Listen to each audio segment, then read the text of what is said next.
Pendant que Thierry et Hervé règlent la question du pont élévateur, de son côté, Vincent, qui a quitté le chantier, a donné rendez-vous à Jeff pour une mission bien particulière. Je te présente le T2 sur lequel tu vas bosser. Pas à toi que je vais raconter comment ça marche, tu le connais par cœur. Je crois que maintenant c'est vachement rare, hein. Il y en a quoi, moins de 10? Moins de 10, ouais, en France, ouais. Il y en a plus beaucoup. Ouais. En 1958, le célèbre combi Volkswagen apparaît dans une version pick-up Doka. Doka pour double cabine. Sur cette version de 1968, le moteur est un 4 cylindres refroidi par air, couplé à une boîte de vitesse 4 rapports. Les suspensions à barre de torsion sont indépendantes et les freins sont à tambour à commande hydraulique. Un petit bijou Youngtimer complètement dans l'ADN de Jeff, spécialisé dans la rénovation de véhicules de collection. Je t'explique ce qui va se passer. Je vais te demander de me faire 3 petites interventions. Ouais. À commencer par vérifier les freins du train arrière. Je voudrais que tu nous vérifies le bon calage de l'allumage et que tu nous fasses péter un coup la lampe stroboscopique. Et puis, un grand classique sur ces voitures, c'est le calage des soupapes. Ouais. Et puis moi, je reste avec toi et puis je vais te tenir la jambe. Allez, go alors. Bon, juste, il nous faudrait quelques outils peut-être. C'est ça. J'ai trouvé le bah, bébé. t'as trouvé? Regarde, Hé, elle est toute neuve. hé. Je peux dire un truc? Quoi? Ah, c'est facile, ça, hein? Ouais. Moi, monsieur, J'aurais pu au moins la nettoyer pour la ramener, quoi. Il y a un truc que je revois encore aujourd'hui et que j'ai vu le premier jour, c'est son changement de comportement, son changement de faciès, son changement de sourire, son côté un peu rude, son côté un peu bourru, ours. C'est simplement une défense. Sous la supervision de Vincent, Jeff rentre dans le vif du sujet avec le réglage du jeu des soupapes de son T2. On regarde, ça bouge un petit peu avant, c'est que c'est bon. Et là, tu vois, on est un tout petit peu trop libre, en fait, quand on passe dedans. Donc on va resserrer d'un Donc, je vais demi-tour. resserrer de même pas. C'est quart, ah ouais. un dixième de tour. Tu confirmes que le claquement, il s'entend surtout à froid? À froid. Après, ça chauffe, ça dilate. Après, ça se dilate et Ça tu prend notes- plus de place, voilà, et donc ça prend claque plus de moins. place. Des soupapes mal réglées, non étanches ou encore abîmées occasionnent des claquements inhabituels et peuvent générer de nombreux problèmes, comme une perte de puissance due à une mauvaise combustion ou bien une surconsommation de carburant. C'est des trucs qui sont longs à faire. Et ce que les gens n'arrivent pas à comprendre, c'est qu'il faudrait prendre le temps de le faire, surtout sur les anciennes comme ça. C'est vrai que de toute façon, la vieille mécanique, ça se travaillait beaucoup au doigté et à l'œil. C'est ça. Maintenant, tu branches sur une valise électronique, on te dit enlève 2 degrés pour l'allumage, fais comme ci, fais comme ça. La manière qu'il a de travailler, c'est ses mains. En fait, ici, là, tu as les tiges de culbut, là, juste là et là. Et en fait, j'essaye de sentir si elles bougent ou pas. C'est des mains où normalement, quand tu rentres le soir, ta femme te dit pop, pop, pop, pop, file dans la salle de bain. Si elles bougent, c'est que je suis en train de... Tu veux que je te le bouge, l'arme de... Oh non, c'est l'habitude, ça, t'inquiète, je gère. Il sent une huile, il sent une vapeur d'échappement, il sent une température de moteur. Donc, ouais, c'est un mec qui a il a la mécanique dans les mains. C'est ce qu'on appelle les vrais mécanos.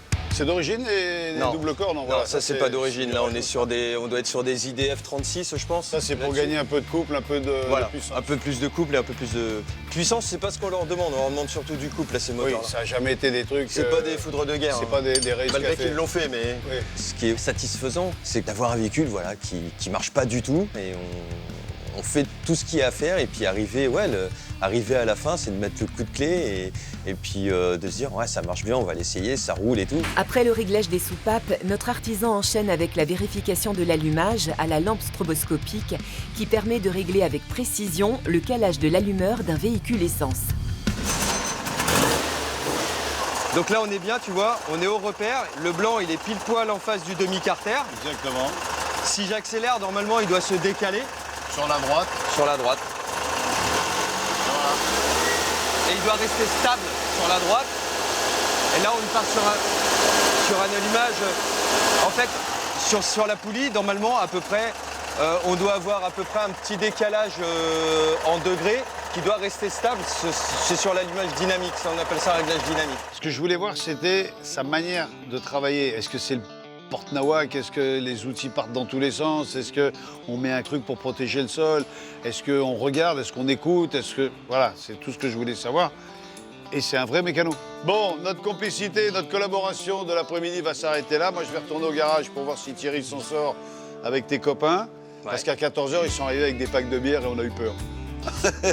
Non, je déconne. Je te laisse t'occuper des freins arrière. Ouais. Et après ce défi qui n'en était pas un pour lui, j'ai très envie de retourner au garage. Il y a beaucoup de travail encore. On se voit très vite. À samedi. Prends soin de toi, à samedi. Ça marche.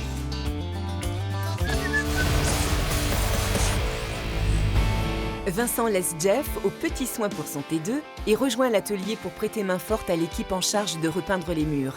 Équipe qui a bien besoin de prendre un peu de hauteur. Alors les filles, on a du mal à prendre de la hauteur? On a besoin d'un grand? À la sieste? Non, c'est pas ça, c'est que... Tu sais, maintenant, en Bretagne, il n'y a pas de péage. Par contre, c'est limité à 110. J'arrive de Quimper, là. Oh, je vais te passer au ras de pépette. Pas niquer le lavabo. Oh, qu'il est beau le lavabo. Voilà. Je vous laisse faire maintenant. De son côté, après avoir posé le nouveau pont 2 colonnes dans les règles de l'art, Thierry est toujours bien occupé avec la question de la sécurité de l'atelier qui manquait cruellement avant la visite de nos 2 experts. Bonjour. Votre prénom? Antoine? Antoine. Donc apparemment c'est vous qui faites les extincteurs. Hein, Ah oui, ça c'est bien ça, oui. Ok. Du coup, qu'est-ce que vous avez prévu comme extincteur par rapport à ce Par garage rapport à la surface, et la superficie? donc il y aura 3 sortes d'extincteurs. D'accord. Un extincteur à CO2 pour le tableau électrique. D'accord. Ensuite, un extincteur à poudre, donc c'est pour tout ce qui est machine. Ok. Ici, positionné là. D'accord. Et ensuite, un extincteur à eau pour les classes de feu sec. Justement, le feu sec, c'est quoi? C'est tout ce Explique-moi. qui est le bois, les feux de bois, de carton, de tissu. Cet extincteur-là, je te propose de le mettre plutôt vers l'entrée. Ouais, voilà, c'est si on a un feu à l'extérieur. Voilà. C'est ça? Exactement ça. Ok. Génial, Antoine. Eh ben, écoute, merci encore une fois de ta venue, puis je te laisse travailler. D'accord? Pas de souci. Sécurité, électricité, démontage et remontage, déplacement du bureau ou encore peinture, l'équipe travaille d'arrache-pied pour donner à Jeff un garage digne de ce nom. Allez! Une performance qui doit se terminer avant la fin de la semaine. On est dans les temps, mais on n'a pas le temps. Il ne faut pas perdre une minute, les copains sont motivés, les copains sont là. On ne peut pas se permettre vraiment d'avoir ce que j'appelle personnellement une couille dans le potage. La 3e journée touche à sa fin. Mais avant un repos bien mérité, nos experts constatent qu'ils ont oublié la veille de débarrasser du garage un véhicule garé à un endroit plutôt inhabituel. C'est important pour Jeff de garder ça, parce que franchement, au moins qu'elle soit propre. Mais moi, je mettrais bien autre chose à la place de ça. À mon avis, ça n'a pas vraiment une valeur sentimentale, je pense pas. Je pense qu'on peut s'en débarrasser. On peut l'enlever. Oui. Il fera pas la gueule. De toute façon, au pire, je veux dire, il fait Non, la mais gueule, au on le pire- remet. Oui, mais non, au pire des cas, sinon il la remettra. Il y avait une moto en déco qui ressemblait à rien, qui n'était pas finie, qui n'était pas peinte. Moi, perso, je trouve ça pas beau. Donc on l'a viré. Au moins, ça fera plus propre que ça ne l'était. Mon Dieu, que c'est vilain! C'est moche à mort, hein. Attention. Alors, j'en avais vu des trucs moches, mais alors là... Celui-là, il est moche, hein. Oh.